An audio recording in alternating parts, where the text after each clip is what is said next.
Anyway, sir, ito pag-usapan na nga natin, sir, itong, inyo pong, tagumpay. Eto pala, sir, dito nagkaroon kayo ng completion dito po sa Master of Development Program. Dito po sa, paaralan ba ito, sa Development Academy? Kumusta dito, sir, yung ano, yung, naging journey po ninyo, Sir Darrell? Thank you so much po. By the way po, background lang po ng DAP or Development Academy of the Philippines. Ang Development Academy of the Philippines po is somehow parallel sa PMA, Philippine Military Academy. Only that, tinitrain ng mga soldiers sa PMA, kami naman tinitrain sa amin mga soldiers ng government since part tayo ng mga government employees kami. So yun yung equivalent ng DAP. Talking about my experience sa DAP, it wasn't easy. Hindi po ganun kadali. Lalong-lalo na dun pa lang sa part ng admission. Kasi stricto po yung pagpili ng mga government scholars po kasi yung nakakapasok sa Development Academy of the Philippines. May process po ng admission, nag-i-interview, nag-exam, tinetest po kami, yung capacity po namin hindi lang intellectually but at the same time yung competence and at the same readiness namin psychologically and physically kasi intensive training po yung binibigay ng DAP, so both intellect and at the same time emotionally yung test and assessment po sa amin. Nung nakapasok po ako sa Development Academy of the Philippines, I need to take study leave kasi po may kanya-kanya po kasing programs yung DAP. Ako po nakapasok doon sa tinatawag na PMDP Middle Managers Class.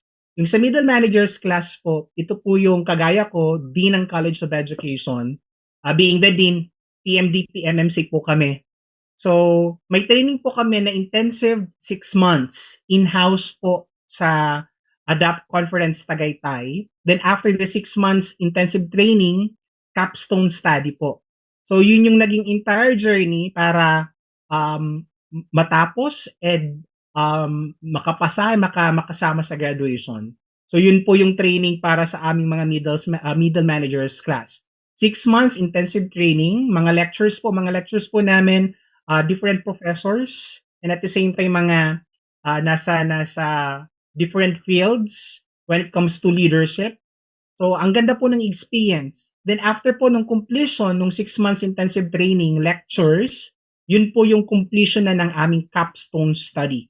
Whatever the things po na natutunan namin sa 6 months intensive training, kailangan po namin i-apply sa capstone study namin. Yung capstone study po namin dapat related po sa field kung saan kami. Kagaya ko po, nasa education sector ako, so I need to think of a capstone study na related sa field ko and kailangan dumaan din siya yung typical na defense, which I did, and fortunately po, I was able to finish it on time. Alright, opo. Eto malaman lang namin, sir, ano po, gaano po ba kayo karami dito na nag-take ng program na ito ng Development Academy of the Philippines? Ilan kayo dito, Sir Darrell? Yes po. Sa batch po namin, sa middle managers class, 39 po kami lahat. Sa MMC po, batch 35. Um, Pero po yung graduate, iba, kagaya po ng sabi ko, iba-iba po yung programs namin.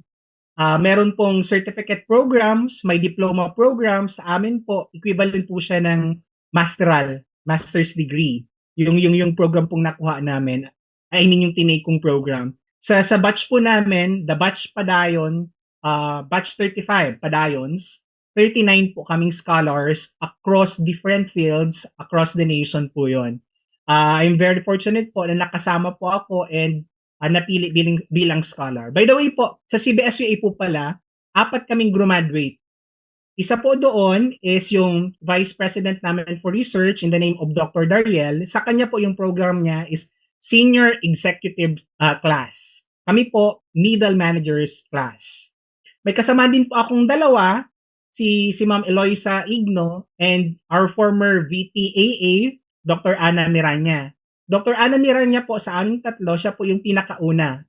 If I'm not mistaken, batch 32 si Ma'am Miranya, batch 33 si Ma'am Eloisa, ako po yung recent, batch 35. Nagkasabay-sabay po kami kasi nga sabi ko, yung capstone study, pag hindi siya natapos on time, may extend.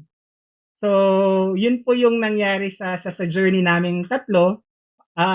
Si Ma'am Ana and Ma'am Eloisa, nakasabay ko na po sila pag-graduate since nakompleto din po nila yung kanilang capstone study.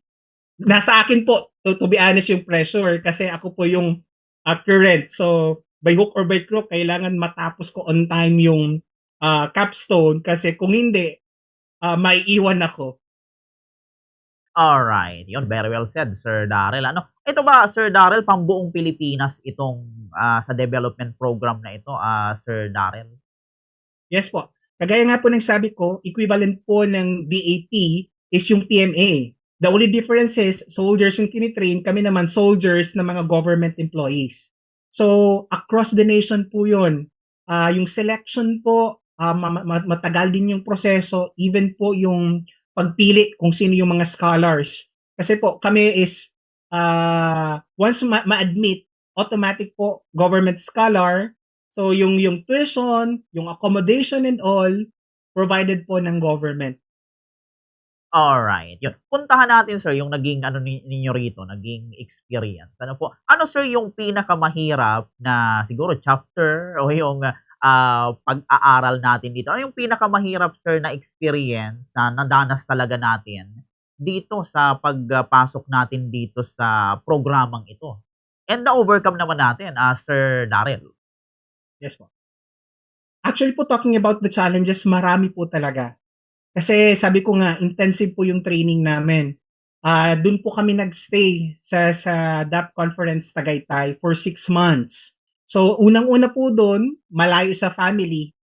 And since grabe yung training na papasok kami 8, lalabas kami ng 5, pero after 5, buong gabi po yun, magtatrabaho kami ng mga activities na hiningi sa amin kasi the following day, we need to present a case study, yung assignment na binigay sa amin ng professor namin. So kami-kami pong magkaklase naghuhugutan ng lakas kasi po yung mga classmates ko din from across the nation, different fields, may mga nanay, tatay, malalayo din sa family. So yung longing sa family po yung isang kalaban namin, which is good thing rin sa amin kasi from each other nakahanap kami ng family.